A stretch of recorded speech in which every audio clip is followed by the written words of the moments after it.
Good afternoon, fellow Plexers. Today's video is going to be on subtitles for a Plex server, both on-demand and local subtitles. Now, I already did a video on this subject from August of 2022, but at some point last year that video was flagged with a copyright violation on YouTube, and I got a copyright strike and it was pulled down and my channel was muted, prevented from posting for a little bit, and I have no idea why that happened.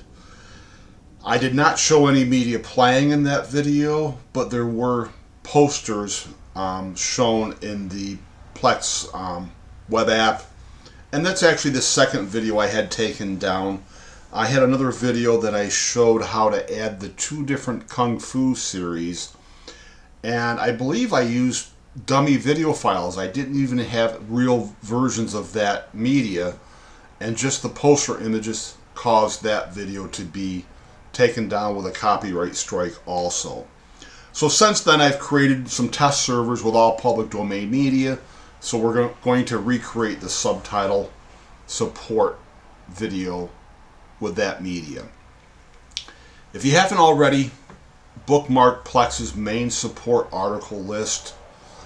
It's the best resource you could have for a Plex server as both a new, intermediate, and an expert server owner.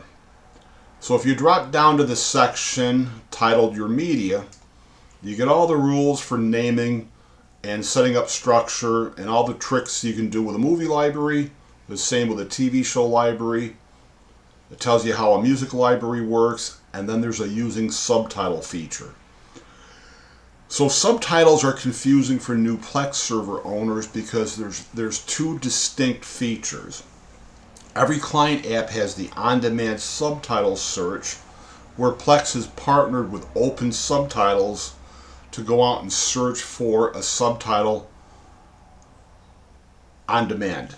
This does not bring subtitles to your local server, but Plex has a memory like an elephant. If you start a movie and you find an on-demand subtitle, whether you finish it or you're halfway through, if you come back to that movie a year later, Plex remembers that you went out to look for an on-demand subtitle, which sometimes makes the server owner think that subtitle is now on their server.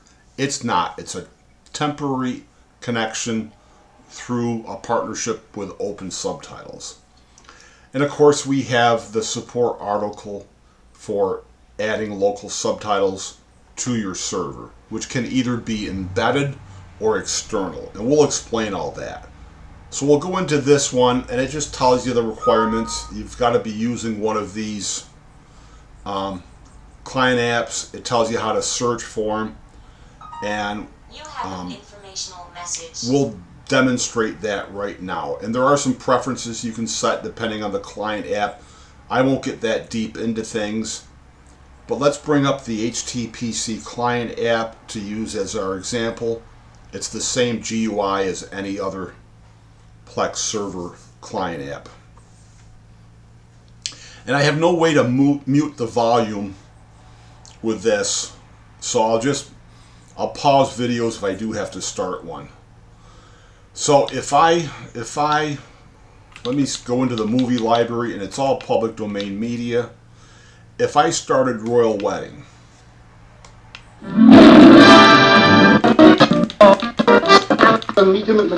and jumped ahead to a spot with dialogue, and I went over to this symbol, this I could pick a transcode, this I could turn on a subtitle or search for one.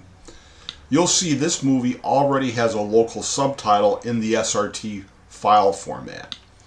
If I choose search for more, now Plex is going to give me choices based on that connection to the different versions of subtitles for this movie at Open Subtitles. And the number is a rating. A rating of 2721 should mean that that's a better subtitle choice than this one with 118. But even that's not always the case, because you can have different versions of a movie, and maybe I've got my version tagged as a remastered or an uncut edition or a director's cut. and Plex is just doing its best in cooperation with Open Subtitles. So let's see if this is a match.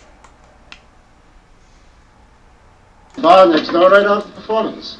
Oh. Ellen, Yeah. Irving wants us to meet him at McGuffey's. So that's a pretty good match, and that happens to be a hearing impaired one. And if we go back to the list,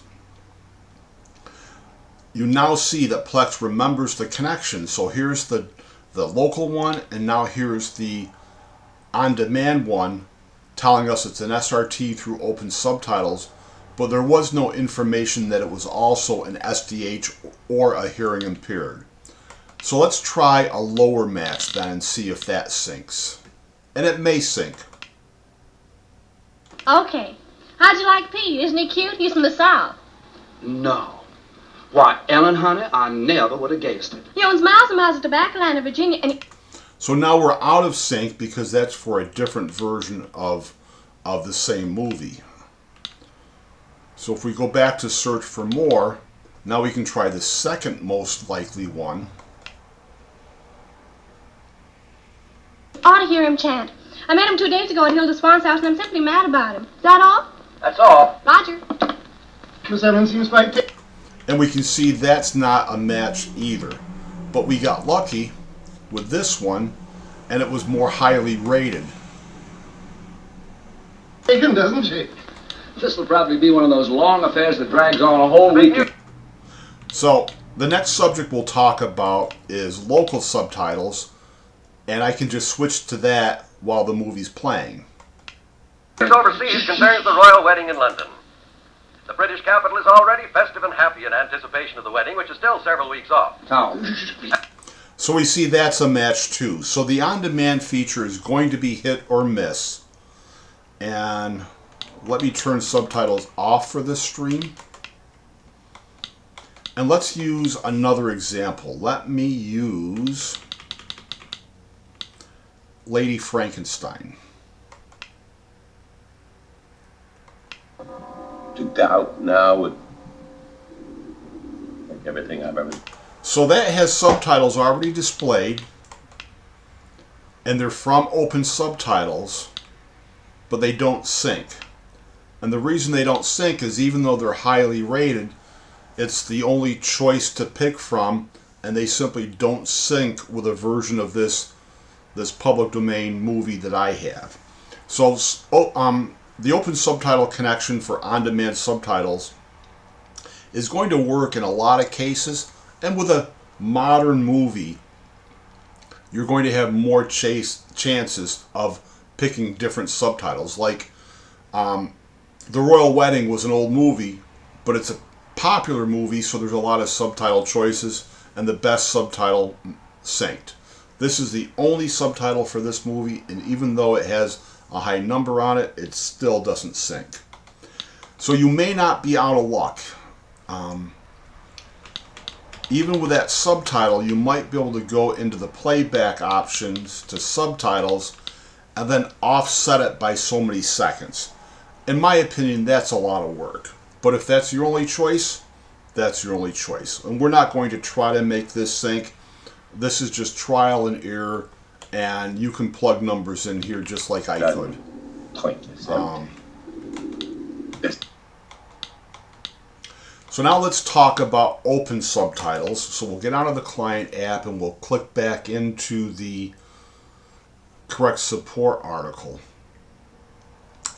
By reading this article, you're going to learn there's different formats for subtitles.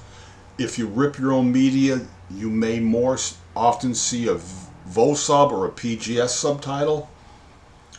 This article is going to tell you that the SRT subtitle is more compatible across a wider variety of client apps. A VOSub or a PGS on certain client apps may cause a transcode, and that's concerning for people that run lower end hardware as their Plex server. The more transcoding that happens, they might not have as much ability to transcode 20 streams because of subtitles, where normally if they're sharing with 20 friends or family, and everything's direct playing, including SRT subtitles, there's actually no stress on the server. But if 10 people are on at once and it's all with, say, a Samsung proprietary Plex app or maybe an older Roku device, and a PGS subtitle is going to cause those client devices to cause a transcode of either the audio or sometimes the video portion of the container also, that's more taxing on the service. So if you stick with SRT subtitles as your choice for local subtitles, even if you find them at other websites, that takes a lot of stress off your server. But a modern Android TV device or like this HTPC client, chances are a VoSub or a PGS subtitle are not going to cause a transcode. Not on an NVIDIA Shield, probably not on an Apple TV either as client devices. So these local subtitles can either be embedded inside the media container file along with the audio portion or the video portion of the container file, or they can be external. And we'll talk about each. External subtitles have a naming mechanism to them. So if the movie's named this, the plain English subtitle can be named this, or it can be a 3-language code, ENG, for an English subtitle. Subtitles that only contain foreign language are called forced. Subtitles that have extra information in them are hearing impaired or hard of hearing, and they're denoted by an SDH flag to the external file name. So here's Plex's code right here. So you've got the name of the movie, the language code, and then SDH flags for a hearing impaired subtitle, or CC flags for a closed captioning. So if you do a lot of DVRing, you're more likely to get the closed captioning subtitles. Because I don't DVR on my server, I'm looking for external SDH subtitles that you could use externally or embed inside the container file. But basically, it gives examples of how to name for the same movie. So the basic movie folder, the basic movie file name, the basic file name for the default English subtitle, and this could be ENG or EN. And now they're switching to an ASS subtitle, but this is a forced one. So it would be .en or .eng, .forced, the subtitle extension. Now this is a hearing impaired with the .sdh after the language code. This is another language. I honestly don't know what DE stands for. Is it Dutch? I don't know. German would be GER. Spanish would be SPA. So now whatever language this is, it's a hearing impaired forced subtitle. Now I have no need to do that on my server because except for a small foreign film collection, all my subtitles are English subtitles, and I do have lots of forced local subtitles for movies that have foreign language sections. So let's talk about the Spanish subtitle for a second. This is one area that Plex hasn't fully solved an issue. There's a different type of Spanish that's spoken in North, Central, and South America versus in Europe, in the country of Spain. You may find a media rip that might have 2 different Spanish subtitles, one for each region.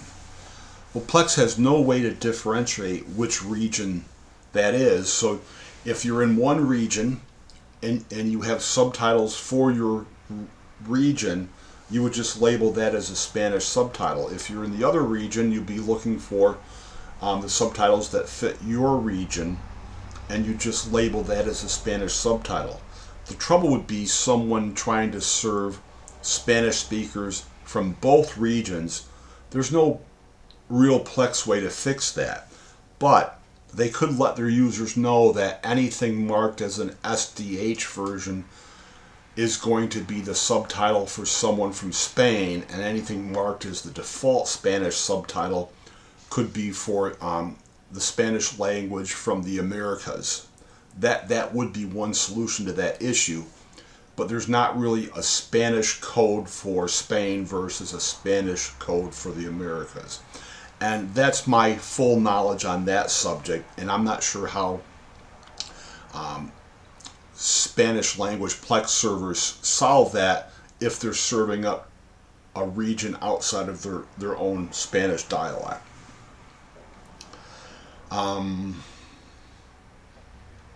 So this is an example of a TV show.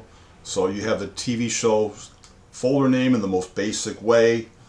You have season 2, and this is one of the few examples Plex gives of season 2 versus season 02. I'm a stickler. I always think it should be season 02 or season 01, but this makes it legal for everybody that uses the number without the 0 in front of it. I kind of follow this. I like this to match with that, but that's neither here nor there. This is just one of the examples to show that Plex gives itself of that. So it shows the episode name in its most basic format, and it shows the plain default English subtitle, and then it shows the forced English subtitle, and each of these examples changes the language code, either the 3-character code or the 2-character code. So that's the document. Let's see some of the files in action. Wrong folder. So this is my public domain media share on my older Synology NAS. I have sort folders for each library type, and if I go into the movie library folder, sort folder, and then into my main movie library, I'll enter this movie. So I have 2 versions of this movie. One is tagged with a remastered edition and one is not. There's no subtitle associated with this movie. And my Filebot naming scheme, when it finds an embedded English subtitle, it adds this ENG sub to the file name at the end to denote that. If it found an embedded subtitle that did not have the language code set, it would be UND sub in the brackets for undiscovered or whatever subtitle. And that would tell me that I would need to open the file up in MKV Toolnix to fix the flag.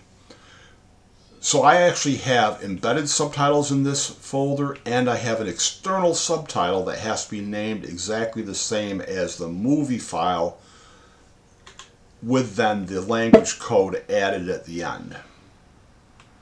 And that language code could also be followed by the code for either a forced or a hearing impaired subtitle.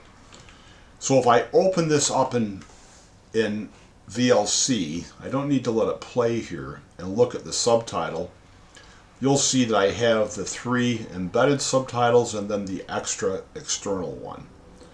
And it looks like there's 2 SDH subtitles, which we'll investigate further to see why that is by opening this up with MKV Toolnix to see what's inside this container file.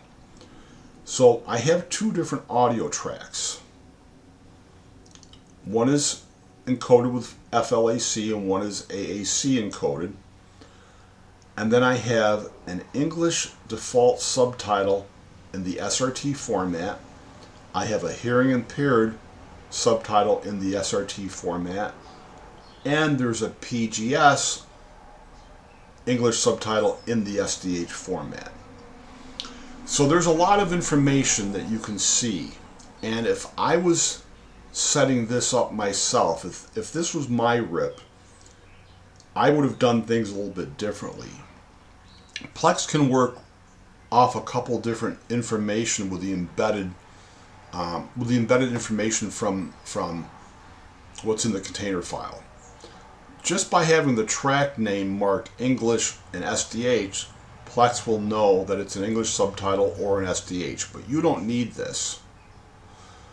Plex will also know based on the language code and if this flag was set for yes for hearing impaired or for forced, Plex would pick those flags up instead of depending on the track name. So Plex is very versatile.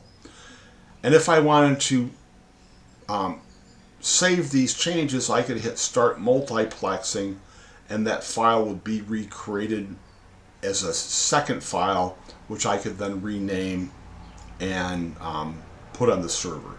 Now I can't run through this example because MKV Toolnix on my desktop computer does not have access to my Synology NAS, but if I brought this file locally to this computer, then I could make these changes and then bring it back to the NAS. So we're not going to bother with that, but you can just manipulate the contents if they're not right to make it work with Plex. So let's play this in the HTPC client app. And it's the remastered version. Oh, let me show this first. So this goes into the Plex movie naming, the multiple editions, which is a Plex Pass feature. But if I put in the curly braces, edition dash, whatever I want, and end the curly braces, Plex will scan this in because of the Plex Pass as its own separate movie from the other one. If this wasn't here, the rest of the naming after a space dash space or a plain period is called versioning. And like I did with the cartoon movie, I picked the version I wanted to play. But because of the edition tag and the Plex Pass, it scans in as its own movie with the edition tag already there. So if I drop down, well, let's go to library mode. So here's that remastered version, and here's the plain version that has no subtitle attached. So this movie's already going, and let me resume it. And subtitles are already turned on. So before we play with the subtitles, let me bring in the Plex client app. And you can see that the English SRT external subtitles are turned on based on the client app. Or based on the settings of the client app, but it's shown in dashboard for the server. So if I do this, search for more would take me to the on-demand connection to open subtitles. But these are the subtitles I have available locally. And you see the one that I'm using is already marked external. This one's marked PGS. This one's marked SRT. And this one's marked SRT. So I'm losing a little bit of information. I know what this is. I know what that is. But it's not telling me it's an SDH subtitle. So let me turn them off now. Another one. And let me stop the stream and restart it. We'll go back. And let me turn on the PGS. That's it. Now my dashboard's not picking up that PGS subtitle until I stop and restart the movie. So now I'll bring the web app back in, and you'll see with my HTPC client app, because it'll play anything, a PGS subtitle is not forcing a transcode of either the audio channel or the video channel of the container file. So that's about it for subtitles on the server itself. But, well, let me stop the HTTPC client app because I want to show you a setting on the server that all server owners can use. Let me turn the subtitle off and let me back onto the screen.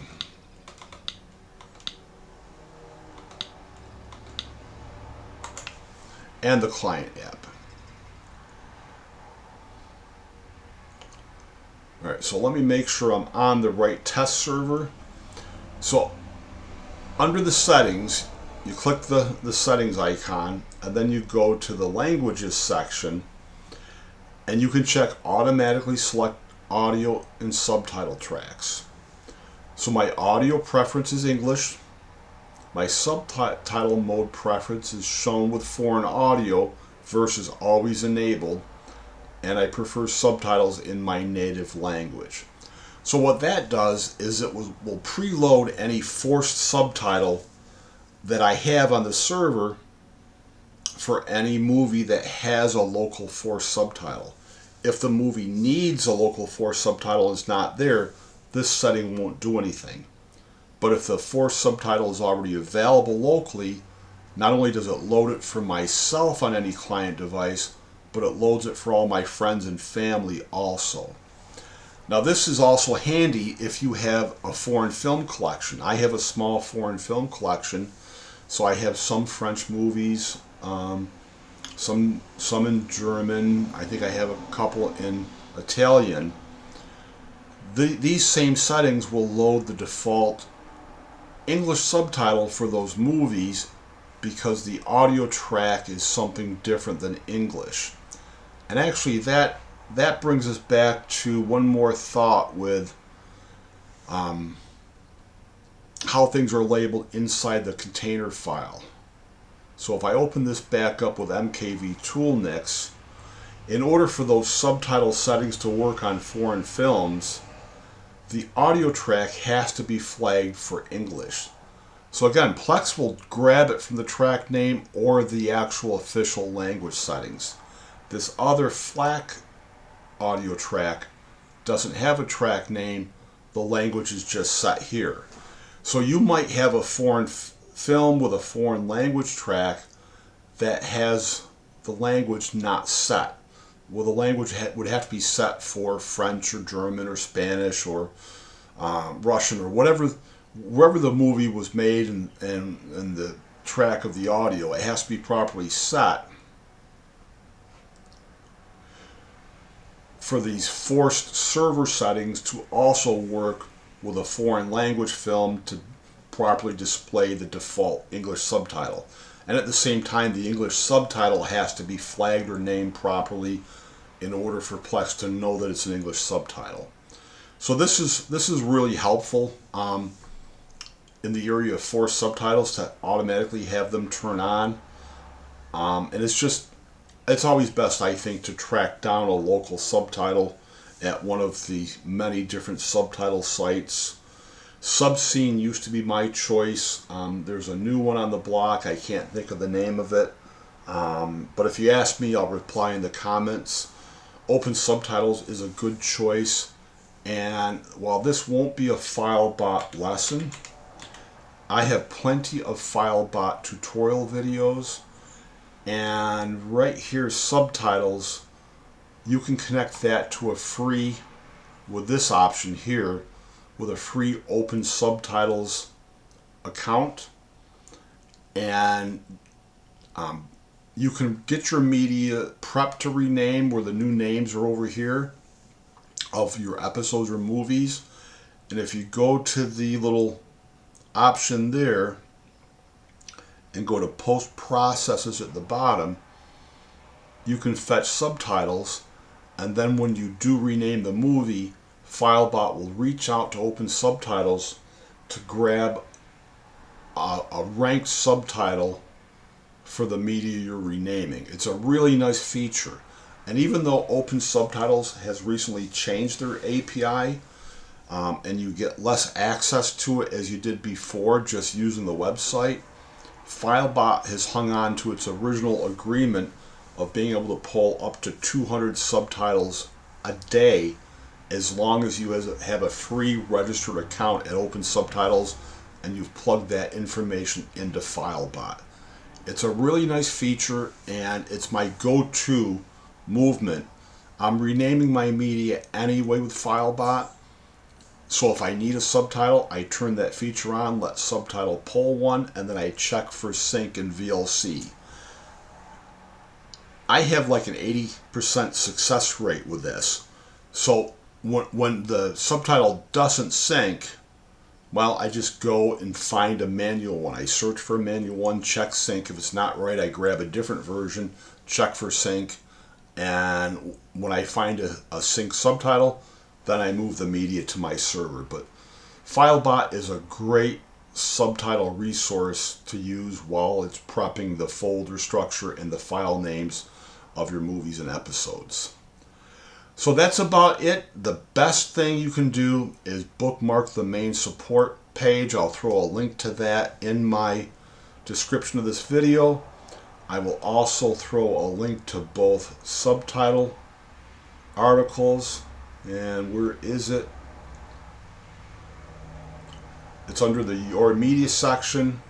And again, on-demand subtitles, it's a hit or miss proposition. I like to think of it as a fail-safe feature of Plex if the server owner doesn't have his act together and doesn't have the subtitles that you need as a user. But as a server owner yourself, this is the gold. This is what you want to do.